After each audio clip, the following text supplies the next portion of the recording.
wabarakatuh. Alhamdulillahirabbil alamin wa bihi nasta'in wa ala umuri dunya waddin. Wassalatu wassalamu ala asrafil anbiya'i wal mursalin wa ala alihi wa sahbihi ajma'in. Amma ba'du. Allahumma shalli ala Muhammad wa ala ali Muhammad. Qala Allah ta'ala fil kitabihil karim. A'udzu billahi minasyaitonir rajim.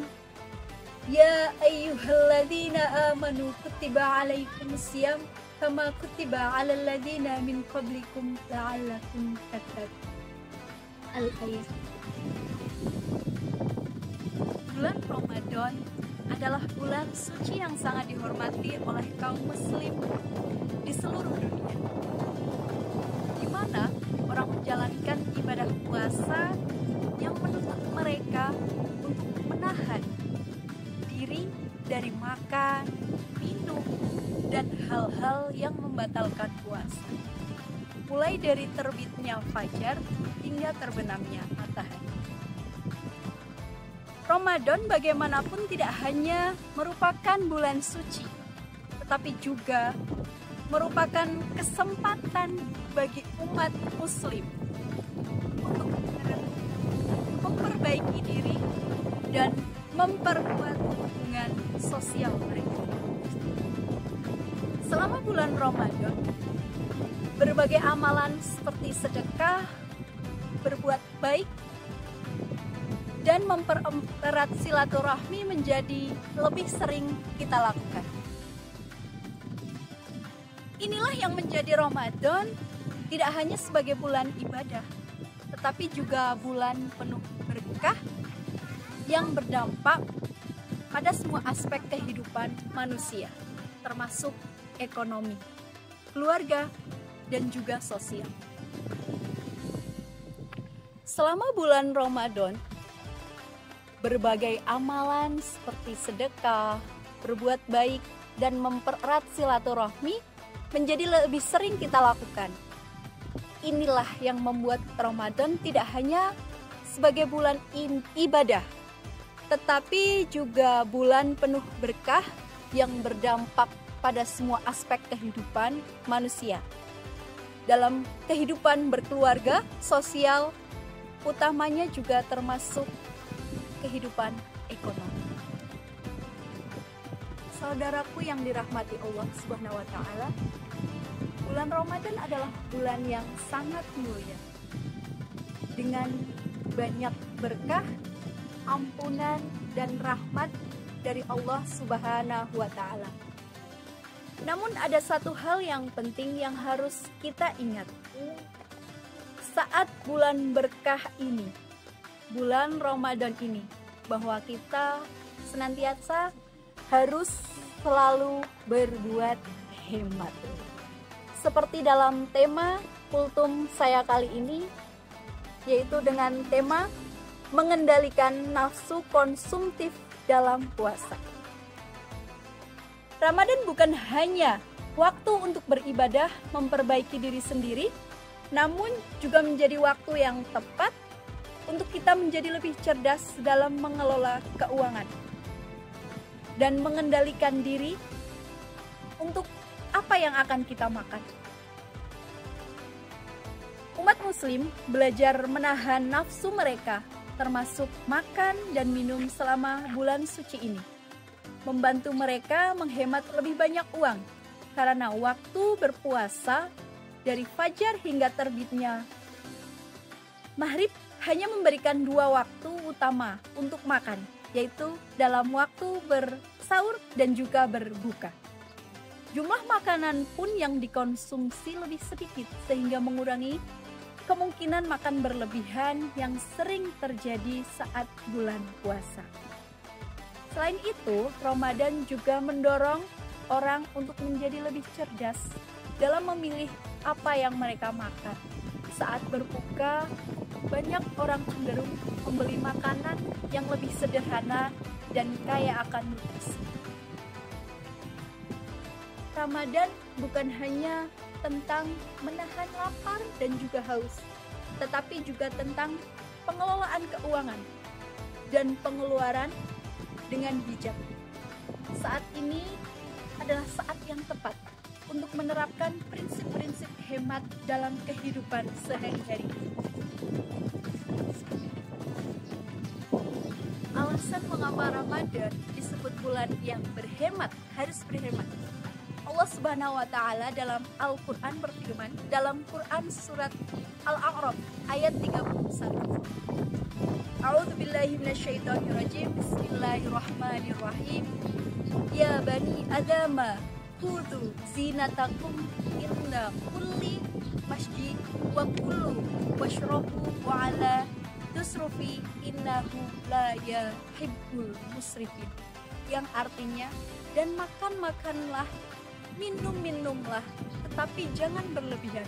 Sesungguhnya Allah tidak menyukai orang-orang yang berlebihan. Ayat ini mengajarkan untuk kita tidak berlebihan dalam segala hal, termasuk dalam urusan makanan. Di bulan Ramadan ini kita diajarkan untuk tidak berlaku boros, tetapi cukup dengan apa yang kita perlukan.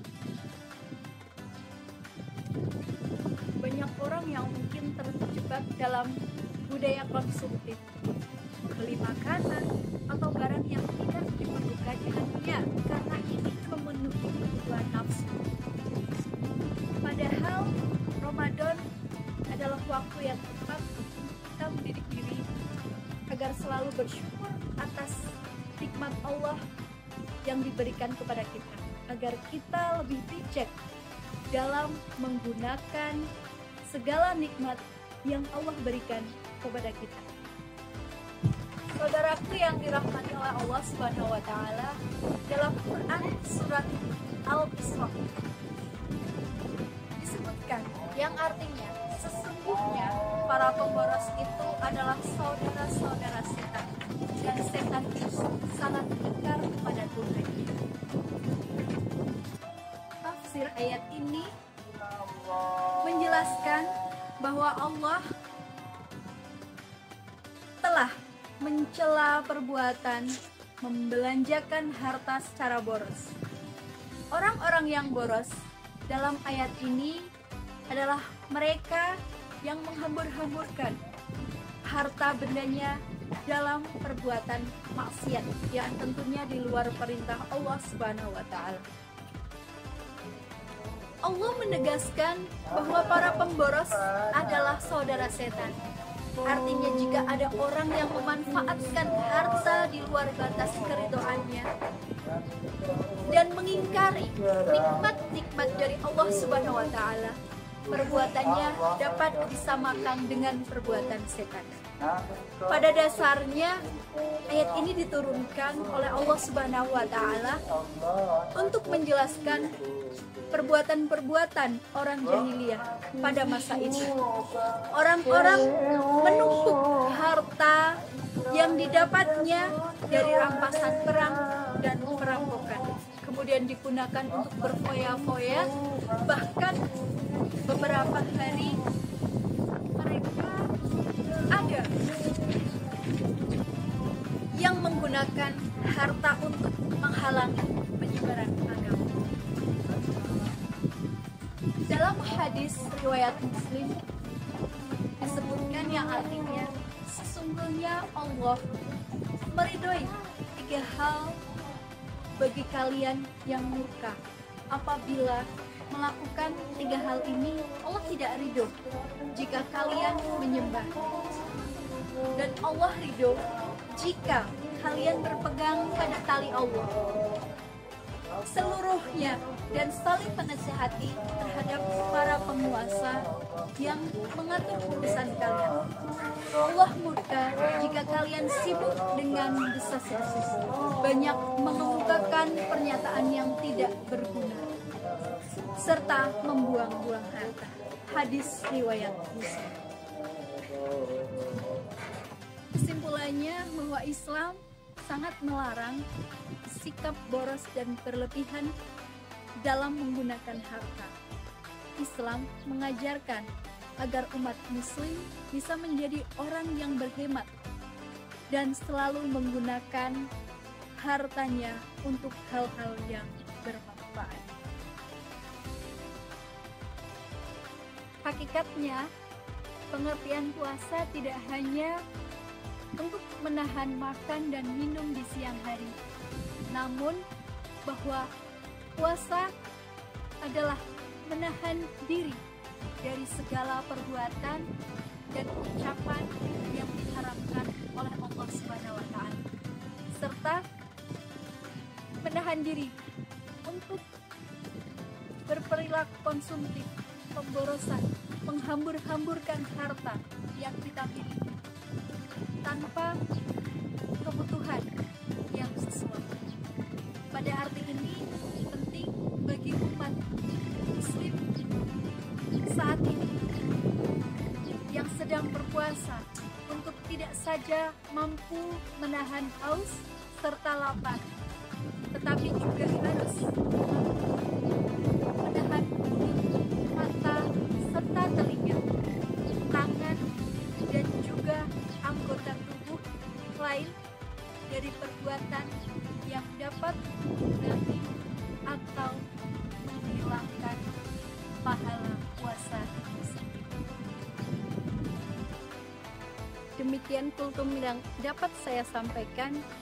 Mohon maaf apabila dalam penyampaian kultum ini banyak tutur kata yang kurang berkenan. Semoga Allah selalu melindungi kita dan membimbing kita ke jalan yang benar. Albiru manitako. Wassalamualaikum warahmatullahi wabarakatuh.